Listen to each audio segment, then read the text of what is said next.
Okay, good morning, everyone. I'm going to start with our land acknowledgement, which is the one that the Justice League is reading before our meetings.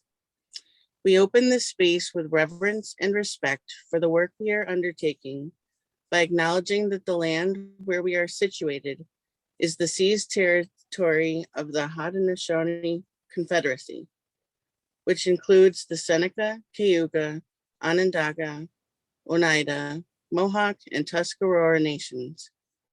We pay respects to their elders, past and present, and will take a moment to reconsider the many legacies of violence, displacement, migration, and settlement that enable us to be here together today.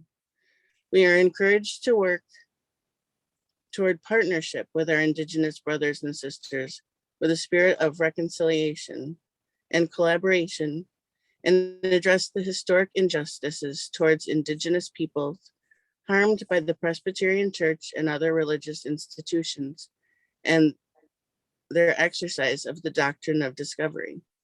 This starts with acknowledging the 2017 PCUSA formal apology to Native Americans in Alaska, especially to those who were and are part of the stolen generations during the Indian assimilation movement, namely former students of Indian boarding schools, their families, and their communities. Building on that apology, we commit to also address the historic injustices by reviewing the list of Presbyterian-affiliated Native American schools so that we understand the church's complicity with the doctrine of discovery in different states and mission, identifying those harms, and collaborating to heal, reconcile, and provide reparations to those harmed. We should collaborate with national and local spiritual and faith communities to ensure that our lectionary and teachings explain and explores what it means to repudiate the doctrine of discovery, support our local Indigenous brothers and sisters, and rethink our relationship with each other, our community, and the environment where we live, as well as globally. We end with this quote: "Action on behalf of life transforms, because the relationship between self and the world is reciprocal. It is not a question of first getting enlightened or saved and then acting. As we work to heal the earth heals us." And that is from Braiding Sweetgrass, Indigenous Wisdom, Scientific Knowledge, and the Teachings of Plants by Robin Wall Kimmerer. And now I will turn it over to Roberta Davis. Thank you so much for coming back a third time for questions and comments, and take it away. Thank you so much for inviting me back, and for that beautiful, beautiful land acknowledgement. It is a prayer unto itself. It is so lovely. And I just respect you so much for putting such thought and care and time. Obviously, that is a very beautiful, beautiful land acknowledgement. I am going to pray in Lenape because we love for Creator to hear the native languages. So, and I need to practice. So I will start us off with a prayer in Lenape and translate as I'm going through it. Kishalamiang, Kichimanito, Ahokwasi, Creator, Great Spirit, Beloved. Awaniki lecheokan bendamen newa kishkingo ketemaktunhe, whose breath I hear in the four winds, I speak humbly. Kehela wanishi tili apuwak, guiakuyushe nipaing. Truly, we thank you that we are still here in this place. Ksi, kenakihinen, oktamakaleminen, please watch over us and take pity on us. Wanishi, milinen lehele geokan, walamalsawakan, walatanamewakan. Thank you for giving us life, good health, and happiness. Ksi, milinen walamewayokan, akwalesawakan. Please give us truth, honesty, and goodness. Wanishi kahesana haki bi haki lecheon tundai. Thank you for Mother Earth, water, land, air, and fire. Wanishi apuak nek chulunsak, nek newakatak, nek awenek, nek mukwasak, ok nek namesak. Thank you, they exist birds, four-legged, humans, insects, and fish. Wanishi apuak nek hitkuk, nek ahasan, ok nek hatusakan. Thank you, they exist trees, the grandfather rocks, and medicinal plants. Wanishi kishalamiang na nelekech. Thank you, Creator, I have spoken. Well, I understand that many of the Christian traditions have entered into a period called Lent that is leading up to Easter. And during one of the services that I happened to observe this week, something came up that reminded me of what we've been talking about. It was one of the readings from the book of Isaiah. And one of the vocabulary words in the text that we're using is different, which they defined as this is what occurs when a concept such as justice acquires conflicting meanings for two groups. And this is what I heard in Isaiah. So I thought I would read Isaiah 58, 1-9, because this was the different I heard in this particular reading. Cry aloud, spare not, lift up your voice like a trumpet, declare to my people their transgression, to the house of Jacob their sins. Yet they seek me daily and delight to know my ways, as if they were a nation that did righteousness and did not forsake the ordinance of their God. They ask of me righteous judgments. They delight to draw near to God. Why have we fasted and thou seest it not? Why have we humbled ourselves and thou takest no knowledge of it? Behold, in the day of your fast, you seek your own pleasure and oppress all your workers. Behold, you fast only to quarrel and to fight and to hit with wicked fists. Fasting like yours this day will not make your voice to be heard on high. Is such the fast that I choose, a day for a man to humble himself? Is it to bow down his head like a rush and to spread sackcloth and ashes under him? Will you call this a fast and a day acceptable to the Lord? Is not this the fast that I choose? To loose the bonds of wickedness, to undo the thongs of the yoke, to let the oppressed go free, and to break every yoke? Is it not to share your bread with the hungry and bring the homeless poor into your house? When you see the naked, to cover him and not to hide yourself from your own flesh? Then shall your light break forth like the dawn, and your healing shall spring up speedily. Your righteousness shall go before you. The glory of the Lord shall be your rear guard. Then you will call, and the Lord will answer. You shall cry, and he will say, here I am. Isaiah 58. So that's what I thought, and I see this is doing weird things. I'd rather see all of you, so I'm going to switch my view back to gallery. There we go. So I thought that that was very much in keeping with what we've been talking about as far as land acknowledgements and critical race theory. So I'm just going to open the floor for your reflections. I know I gave you a lot of homework, so just going to open the floor for us to talk about whatever you want to talk about. And I'm just here to facilitate and add my 2 cents where it's appropriate and see what you have to say. So I'll be quiet now.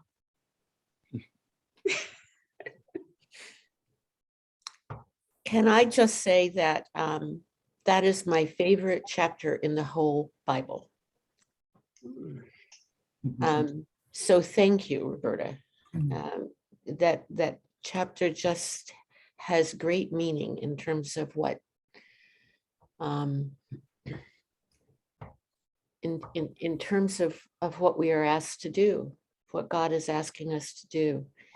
And none of it is easy, but yeah. So can I just start and Sure, and please. and then I'm gonna shut up and y'all can decide what you want to do. But in the basic tenets that you provided for us, Roberta, the very first one, racism is normal and ordinary.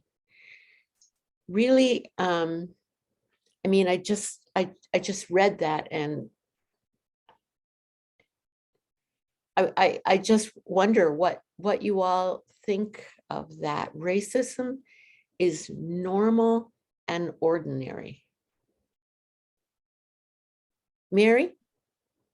It depends on your definition of normal. You know, when I first hear that, I'm like, no, it's not normal. It's not normal. It's not the way we're meant to be.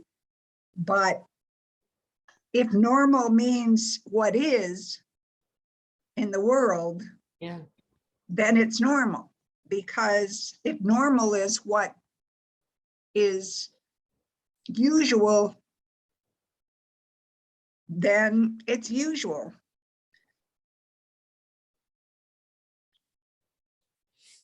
So I think it depends on what you think normal means. It's not normal in terms of humanity, I don't think. But somehow it has become normal. I'm thinking that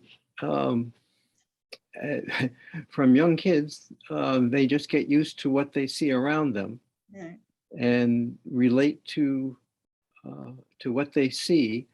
And I think there's a usualness to that. And the way to counteract it is through contacts with many different kinds of people, preferably firsthand, but even secondhand. My youngest son had very dark hair, and I could see when he was 3 or 4 at nursery school that he really was attracted to the few kids that had dark hair. So there's also a matter of looking at people that you see as yourself.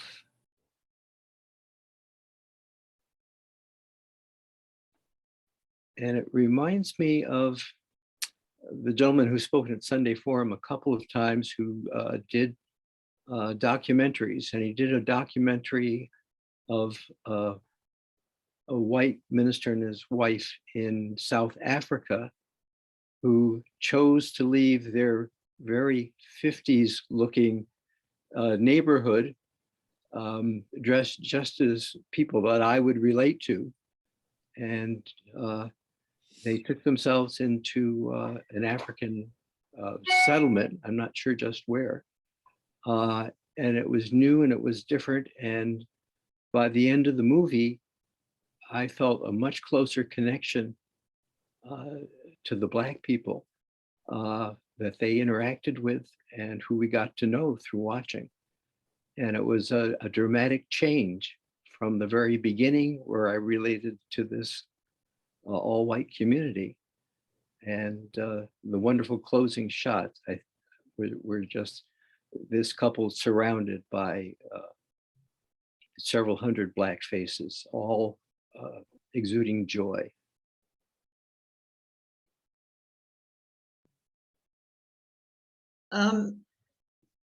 Marie and I were reading a mystery novel yesterday, a William Kent Kruger novel, and there was a passage about a lawsuit being brought about a hostile work environment for a woman who worked on an otherwise all-male road crew. And it suddenly occurred to me that the the conflict between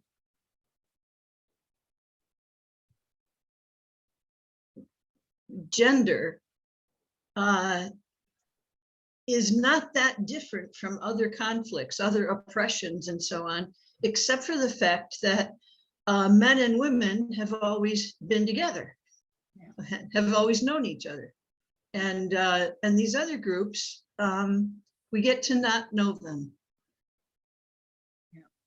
I don't know, that was just sort of an interesting thought to me.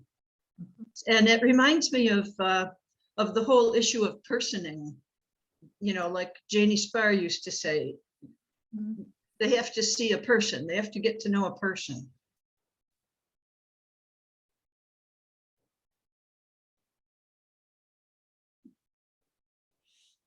This is Corey. For me, I think it was like taking myself out of the equation and realizing that my experience as a white person wasn't the same as experiences of Black people and brown people. And to really listen to those experiences with new ears and eyes, and to see things differently.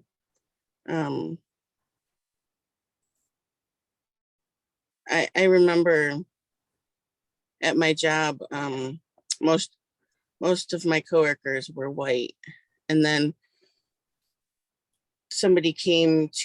I was going out on leave, and somebody came to work that was kind of taking over for me, and he was Black. And, you know, the members treated him so differently, and it blew my mind. And I found myself apologizing for their terrible behavior. And he was like, no, don't worry about it. Like, that's not, I'm used to it. And my heart broke, but it still took me a while to realize, like, it's ordinary and usual. And that's really what we as white people need to realize. And it's really hard to wrap our heads around it, I think, but it's really important too. I don't know.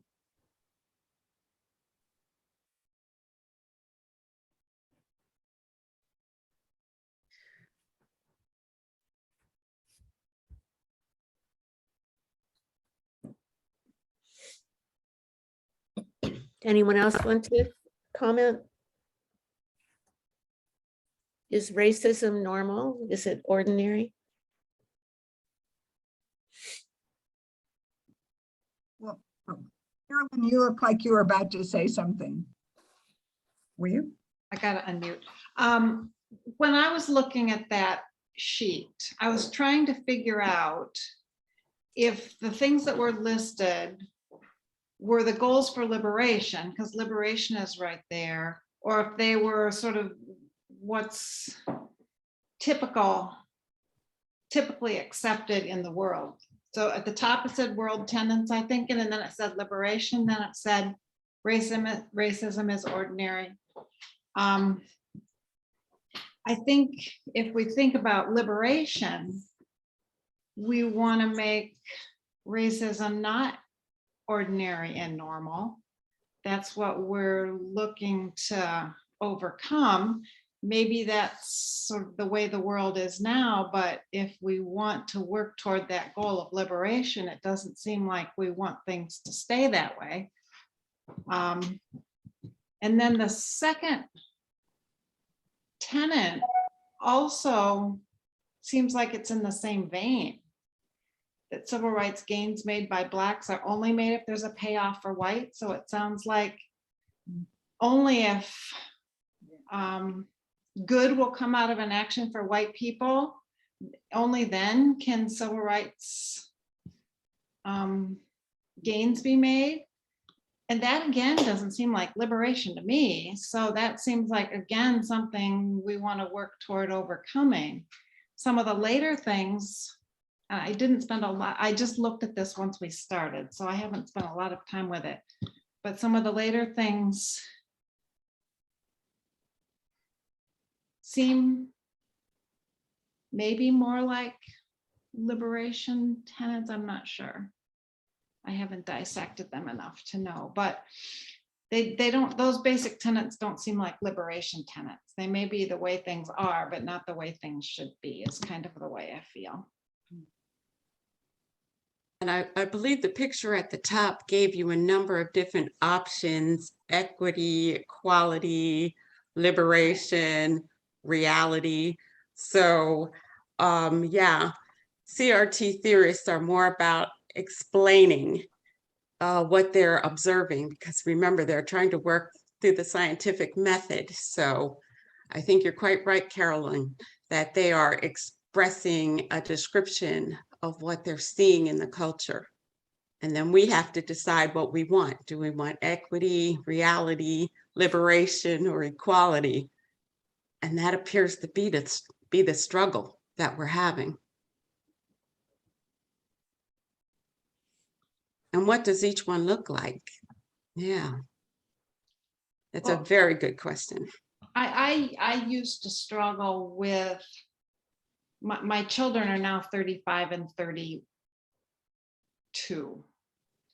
But when they were young, I wanted them to be getting good educations and to be in a good school and to be achieving and having options to be in gifted programs.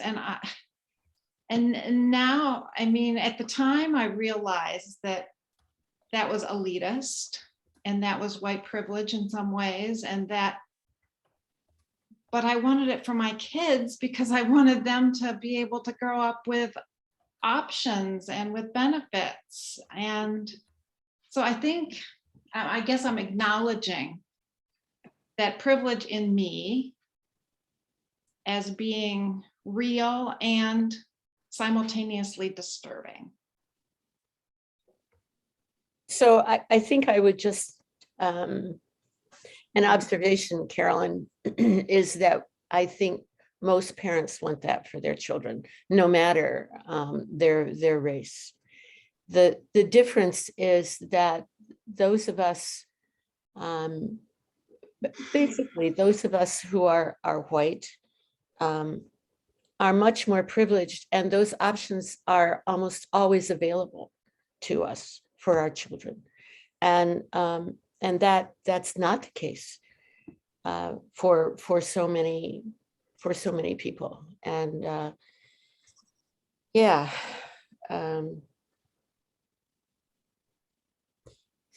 racism has certainly become, it's one of the foundations of our country.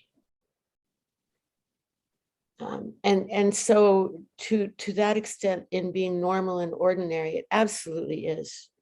We've lived that our for generations. We've lived that, and that has been the norm. And I guess I'm hoping we are finally waking up to that. It is a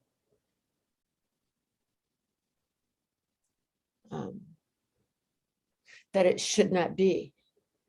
That is our work.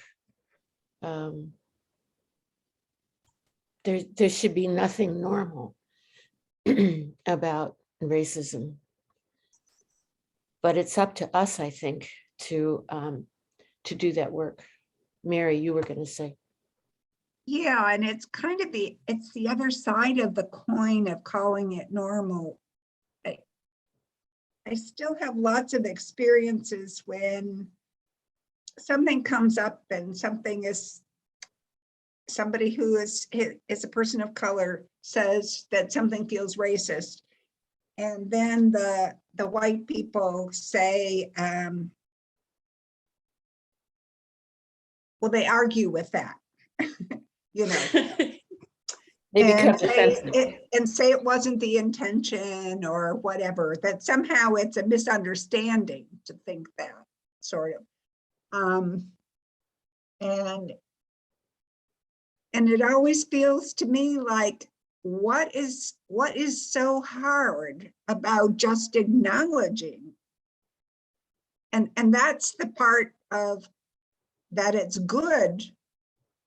And it's good in a way to say that it's normal, not because it's normal, but because it is what is. And just, you know, if more people could just, it seems to me, if more people could just accept that there's a lot of racist bias that we don't even know we have, that's just in systems around us, or it's in our unconscious or whatever, if we didn't react so what's the word, Defensively. defensively, yeah, if we didn't react so defensively about that and could just say, because I mean, it just seems to me like in that sort of situation, what's important isn't the absolute about whether or not whatever it was racist, but what is important is opening up the opportunity to talk about the perception that it was racist, and to have an exchange of conversation, which would be a lot easier if there weren't that defensive reaction that that so often seems to shut down the conversation instead of opening it up. So is anyone familiar with or had any experience with a program of now many years ago? Roberta, I don't know if you were involved in the program Biracial Partnership. I remember remember about it. it. Yeah, I remember that remember it. program. It Mhm. was a member of the Baha'i community that developed this program, but with the assistance of with the collaboration of any number of people of, let me say, power in the community. And they invited, I was part of, I think, Moving Beyond Racism then, and they invited some of us, Bob and Kathy, I think Cobbett were involved, and Mhm. to be coaches. That's probably not the term that they used.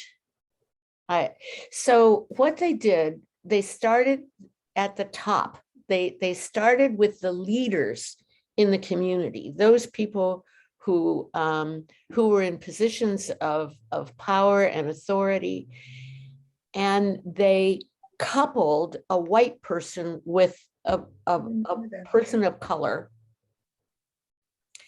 And then they created these circles, which were about maybe 5, that's what I'm remembering, couples, pairs, let me say, into circles. And these circles would meet every now and then, and they would share what they were doing.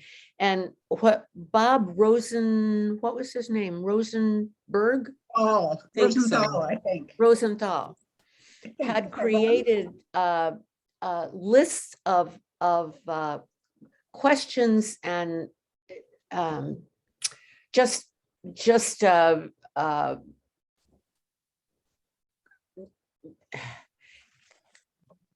entries into conversations that these people, when they met, because they were supposed to meet kind of either weekly or semi-week, whatever, and then we would come into the circle. So I was a coach for one of those circles, and it was an amazing experience, because what happened in the circle that I was involved with was that a couple of these pairs decided that they would follow one another into various environments to get a sense of just things like going into a store and going up to the counter to ask for some help. And Roberta knows exactly what I'm talking about. And how they were, what kind of response they got from the person on the other side of the counter. Or real estate. One of the pairs decided that they were going to check with a realtor about looking for houses and what that was like, and what these pairs, what the white people in the pairs experienced blew their minds, because they wanted, as I think we all do, to deny that that sort of thing was happening in our society. And yet they were right there with, I mean, they didn't have to be told, they observed themselves. They were a part of it, what happened. And it was just a powerful, powerful experience. And there were people like Danny Wegman was one of the participants. And oh gosh, I'm sorry, I'm not going to be able, the superintendent of schools, the people in very high positions. It was just a fascinating experience, and certainly a part of my growth in just recognizing. Yeah. Anyway, okay, I've said enough. Bob's had his hand up for a while and we haven't given him a chance to speak. So I'm going to call on Bob because I do see his hand is up. Okay, I don't have to figure out how to get my hand down again, but but the statement that racism is normal and ordinary, I think needs to be there in essence. And I don't have good words, but I've thought of a rewording of moving beyond just racism, but discrimination of any sort is common and natural and needs to be countered. And that's the whole idea behind being an anti-racist, is that it requires action beyond and not acceptance.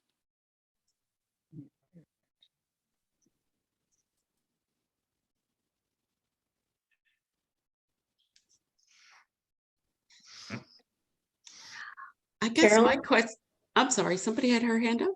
Yeah, I just wanted to build upon something Elaine said. I'm signed up for something next Tuesday that maybe some of you know more about than I do. It's called Skills for Bridging the Divide.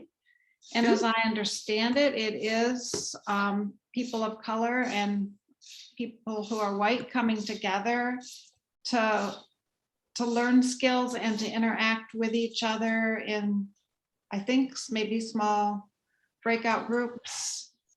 I think I learned about it through Pachamama, and I signed up, and they've given us homework to do that I haven't looked at. I'll know more when I look at it. I should have looked at it before today, but if anybody else is interested in me sending that information about that experience, I would be glad to do that. Does anyone know more about it than I do? No, but Mary, you want me to send you the information? It looks like it's from 7 to 9:15 next Tuesday night. And I will write your name down there. Someone else had their hand up.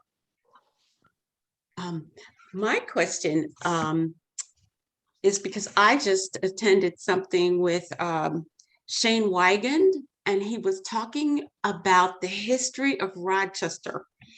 And thinking back now to that biracial partnership, to hear that these executives were surprised, learning now about Rochester history and the U of R and its refusal to pay living wages to certain classes of people, learning about the redlining that was going on, learning about the restricted covenants that people were entering into, learning about all these things that were happening right here in Rochester. The one about them hiding in the cemetery and hurling rocks and screaming racial slurs at children who were trying to desegregate the schools so that the Black kids were on the buses hiding from adults. My question to them today would be, how can you have lived that history and then come with me into a store and pretend that you don't know that my treatment is going to be different than yours, especially since you were at the echelon of people making these kind of decisions and enforcing them. Mhm. So I'm afraid that today I would be extremely combative with the feigned ignorance of people at that level of society, not knowing the very structures, rules, and regulations that they put into effect, through which the rest of us were forced to live. So, yeah, I think that's one of the reasons why I prayed this morning for truth and honesty about, who we are as a society and what we've been up to. Because when you do that, you set up something. You set up a structure. You set up those interactions. You tell people that this is how other people are to be treated. Mhm. By the very structure you've imposed on them. Yeah. So, Yes. I mean, even Wegmans pulling out of the city, except for East Avenue, they're considered geographically racist. That's how I've heard them described in diversity workshops, as geographically racist. So, and I think that's what CRT is trying to get into our, like you said, into our psyches, that we take a look at this racism that's normal and ordinary. It's just, that's the way things are structured. That's the way things are.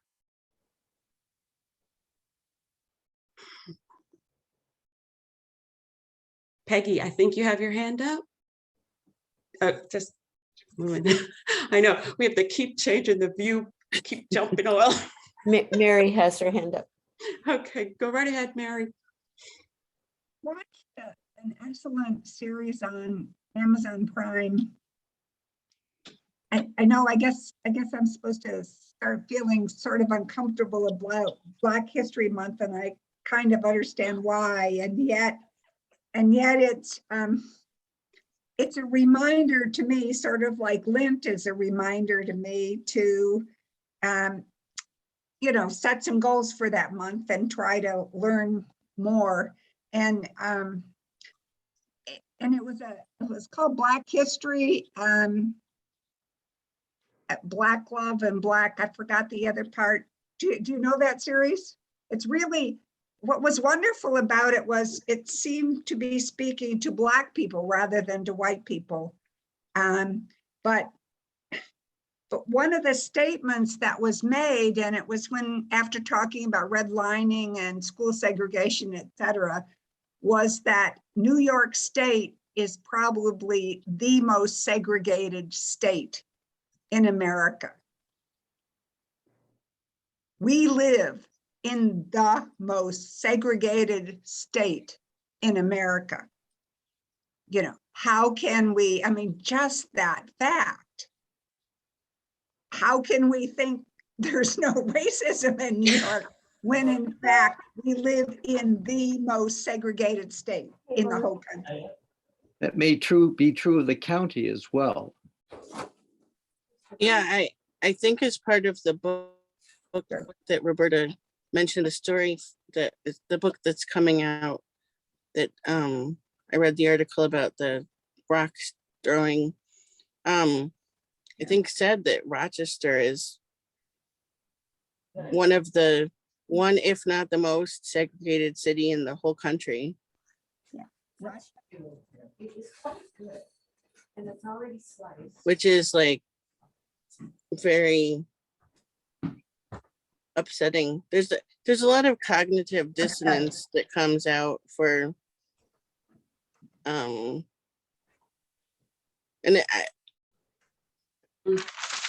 it's hard to sit with both truths. But I think the reason that we need to have that number one, kind of like the stages of grief, you have to have acceptance before you can have action. Mm. As somebody who was in, gifted classes and have now gone back to talk to some of my classmates of all different kinds of races, how I was treated and how they were treated was so different and truly appalling that, because I had a wonderful experience of school and, was encouraged. And, some of my classmates who are now have their doctorates were told not even to go to college. And it literally blew my mind because I did not know that. I had not heard that. And there was no reason for that. I see Nancy has her hand up. Oh, yes, Nancy. Sure. No, I'm not muted. Okay. I agree with Corey about the acceptance piece, but I think even before that, there needs to be an education piece. I'm part of a number of different groups. One of them is Elders and Allies, and we're reading the book Policing Black Bodies. And over again, I think, oh, I didn't know that. I didn't know that. I am the descendants of, I'm trying to think what the word is, outwardly racist Southern people. And I think because of that, I've got a whole lot of, I didn't know that in my background.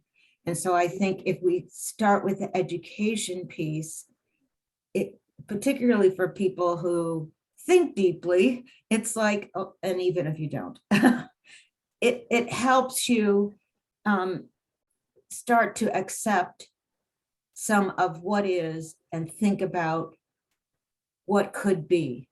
I think that.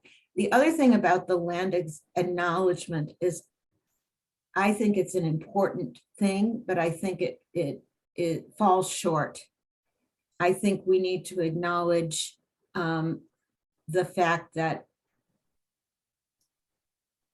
our inner loop and our Cornhill and our is a result of that. We need to acknowledge that we have taken advantage of Black people in our city, in not just the city, the whole state, obviously. It feels to me like we know about redlining in Rochester. We know about urban renewal. And I would be happier if the land acknowledgement included the acknowledgement of those things. Right.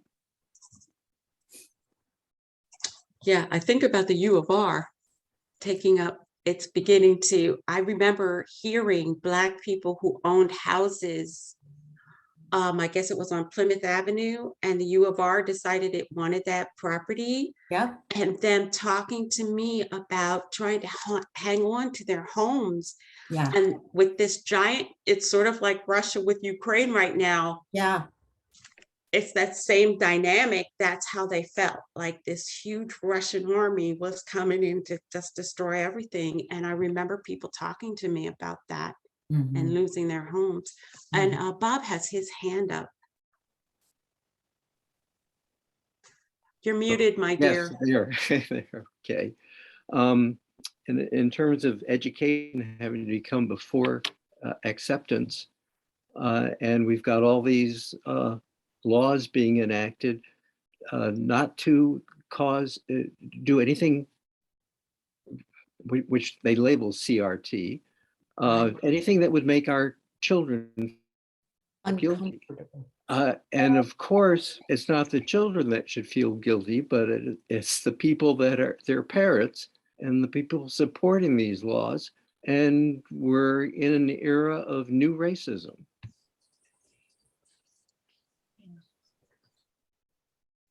I guess my question would be is how do we care for each other as we unmask these hidden truths, as we deal with the ugliness and the emotional fallout?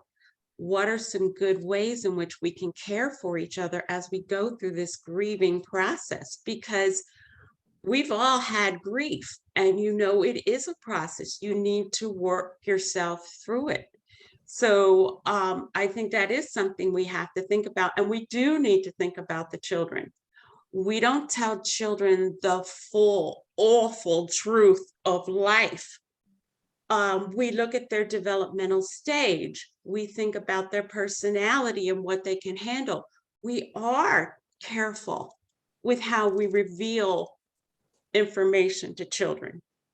So I think the critics have an absolute right to say, these are some really hard truths. How are we going to teach this in a way that children are going to be able to make sense of it and not be crushed by it or wounded by it, but still learn how to say, okay, this is part of what it means to be human? And that's where I think the spiritual community is so important, because just like Isaiah was saying, this is what I'm expecting and this is what you're doing. How are you going to respond to my call to you to do better? And I think that's where the spiritual community really can be helpful, because it's something that it does. It teaches us to look at truth and determine how well we have matched our behavior, our attitudes, our thoughts and words with what we say we believe. Very good point, Roberta.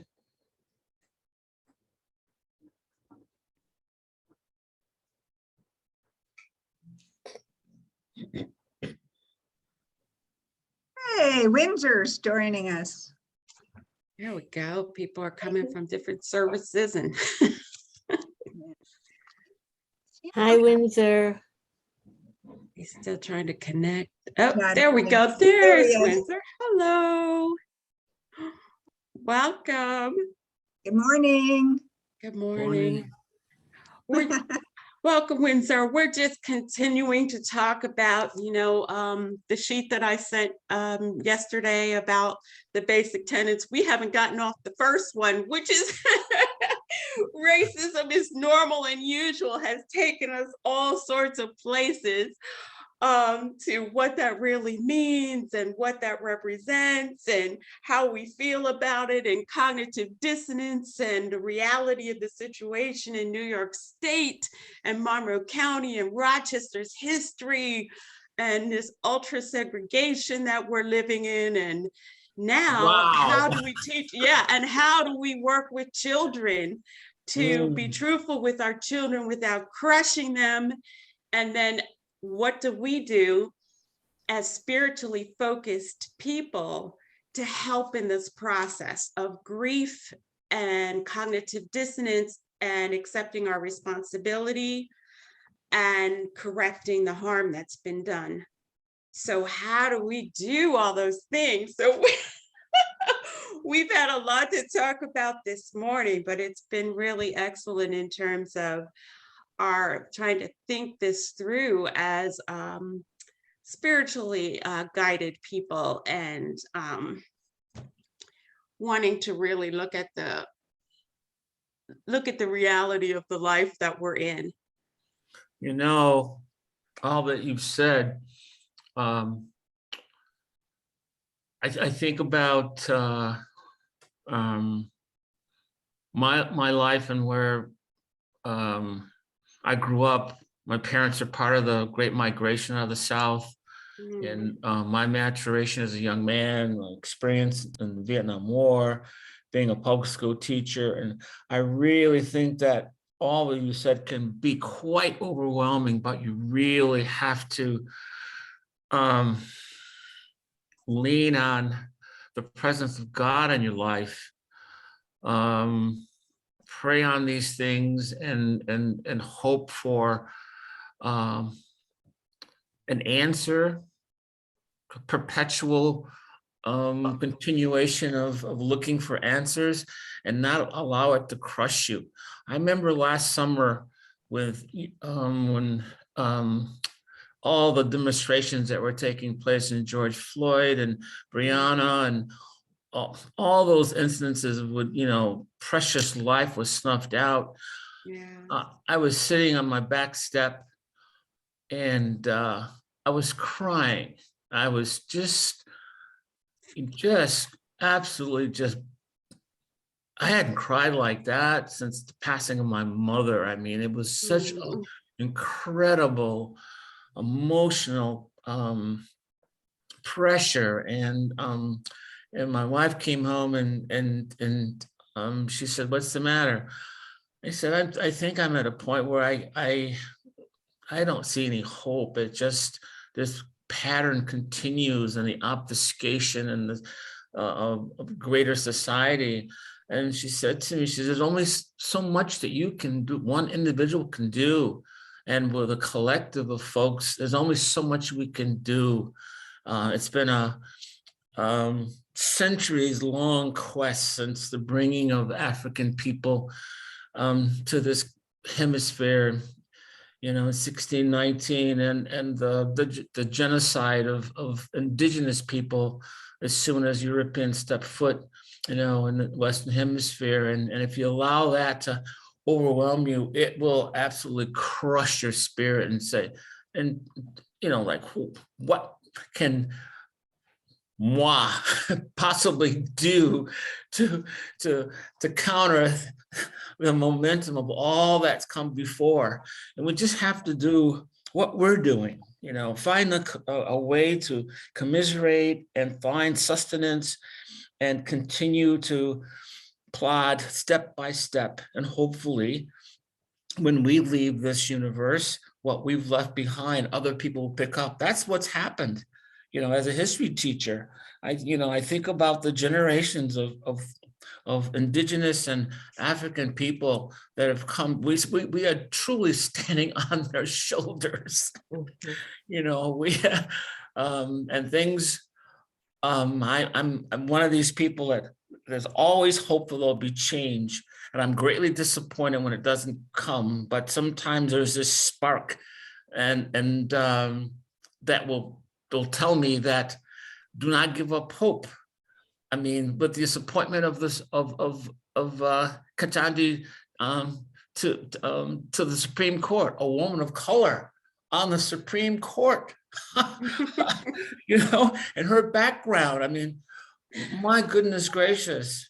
I remember when Thurgood Marshall was appointed to the Supreme Court. It's like, oh my goodness, oh man, on the Supreme Court. So, all that you've mentioned, it's a many lifetime of times of work, and hopefully when this spirit passes and I come back in another form, I'll be able to continue the struggle, whatever that might be. Anyway, I'll get off my soapbox, but that's what we're looking at, what we're contemplating, and what we want to see changed is daunting, but we can't give up hope. Cannot give in to being hopeless. Without hope, there's nothing. There's Yeah. nothing. Thank you so much for giving voice to the anguish and the misery Mm-hmm. of the oppressed, because I think that's what CRT is really trying to do, to Mm-hmm. give voice to this anguish that's out there Yes. of people who long so much for exactly what I think Caroline was describing, the best for their children, wanting them to have opportunity in life to make use of their gifts and the talents they feel the divine one has given them. And there is this emotional pain that this is not an intellectual Mm-hmm. process. And we didn't get to the Freudian defense mechanisms part of my talk when I was here the last time, because there Fight was or just flight. too much information. Yeah, but this whole intellectualization is part of that defense mechanism of not dealing with exactly what you're talking about, Windsor, the emotional toll, Mm-hmm. the spiritual toll Yes. that it takes on people, and the high rates of depression that we see in some communities, and the alcoholism and the drug abuse and the Yes. violence, Yes. and the outgrowth of all this grief and trauma Mm-hmm. is significant. Yes. And I think that's what CRT is really trying to get at, that this is what we're seeing, which is why they talk so much about storytelling and narratives and changing the narrator so that people who are actually experiencing the oppression have the voice to speak and the language to speak and the opportunity to speak. Exactly. So that becomes, thank you so much for having the courage to bring voice to that, because that's exactly what I think they're trying to say. Elaine, you have your hand up. So you're just reminding me, Roberta, that one of those emotions is anger. Mm-hmm. And we don't, we white folks, we're not very comfortable with Black anger. And what I believe is that there's so much repression within the community of the people of color to protect us from their anger because of the repercussions of that. I think that the high blood pressure that we see, the health issues we see, the obesity that we may see, that there are so many ways that we as humans use to repress anger, and we are guilty of inflicting that in not allowing it. There was in our last gathering, there was a statement in sort of someone hearing anger, and man, those bells just went off for me. I don't know that if they did for anyone else. I have to tell you, if I would make such an angry Black person. I'm angry enough as this white person. I would, you wouldn't want to be around me. I would just, so I just had to say that. Yeah. Anyway. Yeah, absolutely. No, I heard it too. And had I heard it again, I would have said to this individual that we don't teach that anymore. That we don't repress anger or any other emotion. What we teach children now is that all emotions are good. They are signs. They're trying to tell us something, that something pleasant has happened and we're enjoying it, or something really rotten has happened and we need to find out what that rotten thing is and figure out a way in which to address it. We also teach there are many avenues to address and work with feelings. We also try to expand the emotional language so that children can more readily express what it is that's happening within them so they can make sense of their external and internal worlds. We really want them to be able to do that.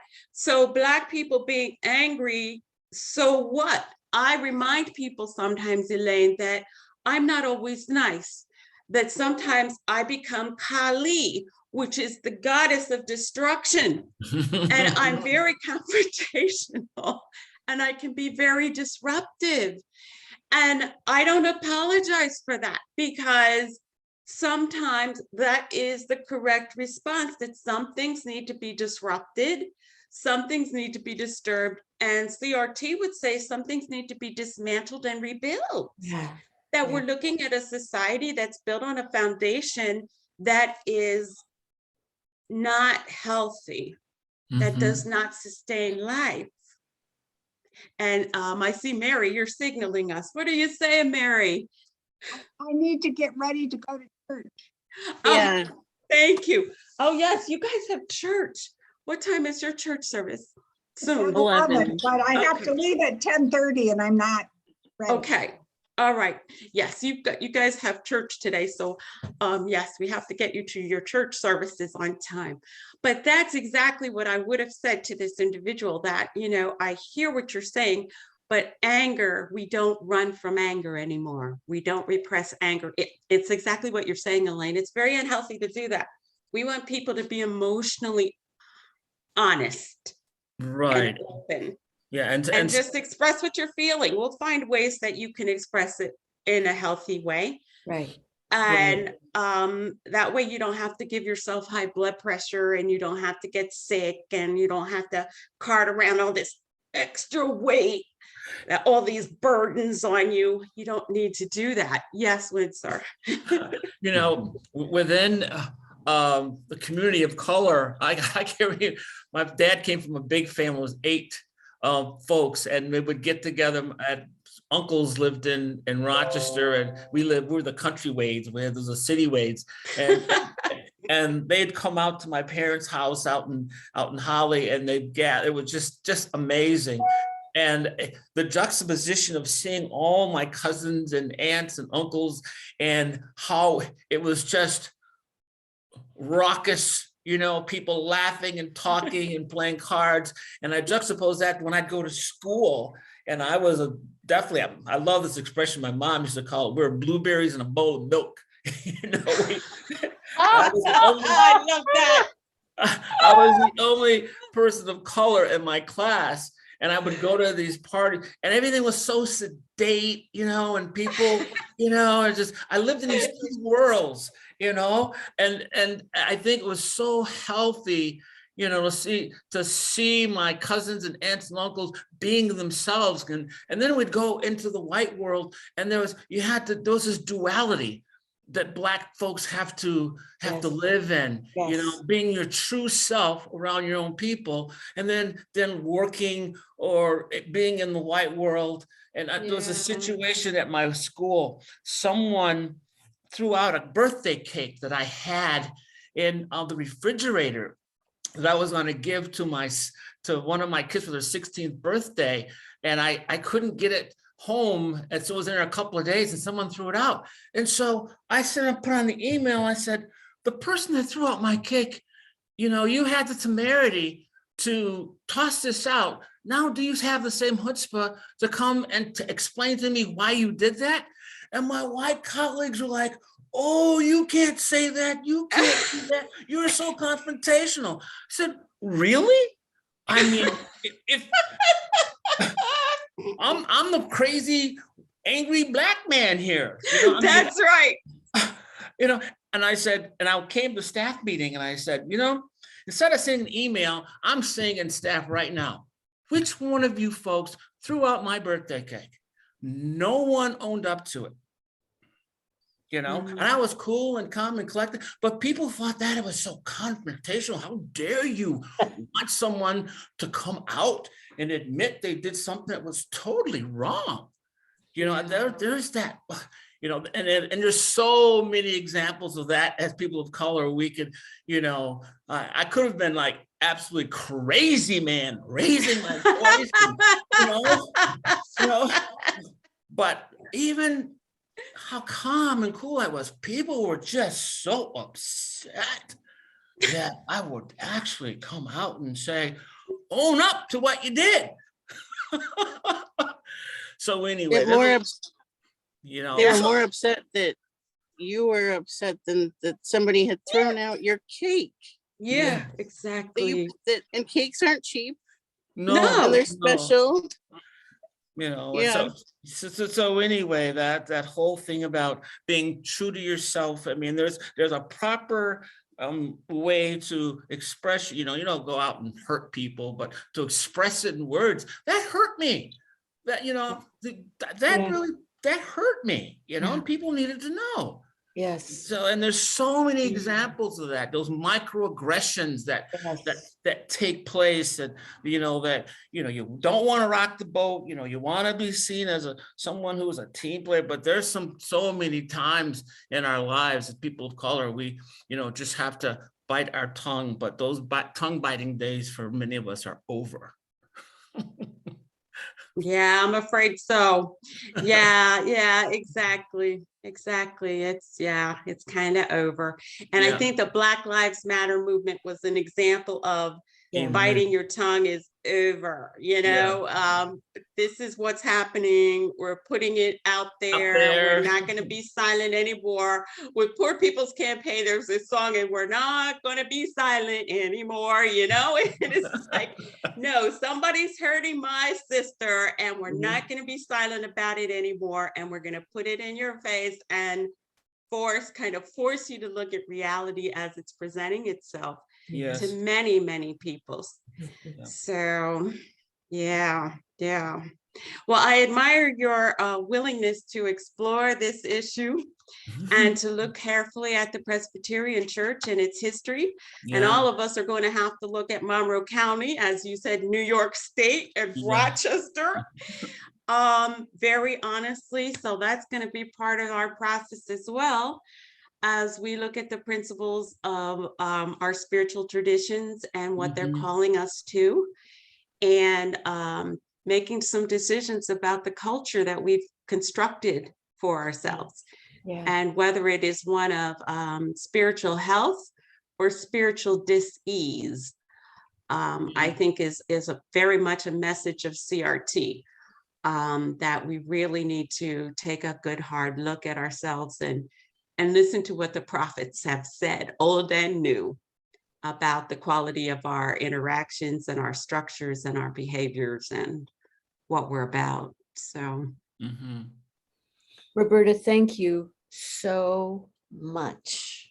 We are greatly indebted to you for presenting this in a way that we can just continue to struggle with it and to find our own way and our corporate way, if you will, our way together to make everyone's lives better. Yes. Yeah. God bless you. Thank you so much, Yes, Carolyn. thank you so much. I just wanted to say that 2 weeks from now, we're going to start our Spiritual Journeys series as part of Sunday Forum. So 2 weeks from today at 9 o'clock, Lori Tabiri, who is our interim pastor, is going to be sharing her spiritual journey. And I hope you'll all come back for that. Oh, yes, that sounds wonderful. Please send me the link. Oh, Okay. Well, Roberta, you're always welcome, Thank you so much. You're one of us. Well, Your family now. Family. Truth be told, I was raised Presbyterian, so you do So have you a were. yes. So you have a place in my heart, because I definitely was.